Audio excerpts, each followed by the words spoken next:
Bigla na lang bang nanghihina at namamatay ang sisiw mo? Minsan, hindi sakit ang problema, kundi maling pag-aalaga. Sa unang linggo kasi ng mga sisiw, sobrang sensitive nila. Kaya kapag mali ang painit, kontaminado ang tubig o mahina ang resistensya, pwedeng magdulot yan sa kanila ng pagtatae, pagkatamlay, mabagal na paglaki at mataas na mortality. Kaya napaka-importante ng tamang brooding temperature, malinis na tubig at pakainan, sapat na ventilation at magandang kondisyon ng bituka. Alalahanin na nasa 70% ng immune system cells ay nasa bituka.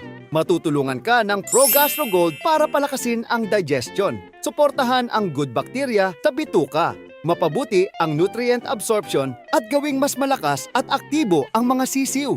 Kapag malakas ang bituka, mas malakas at mabilis ang paglaki ng mga sisiw. Huwag hintaying magkaproblema bago umaksyon. Alagaan ng tama ang inyong mga sisiw gamit ang tamang management at ProGastro Gold. Tandaan na bago ang kita, bituka muna ang inuuna.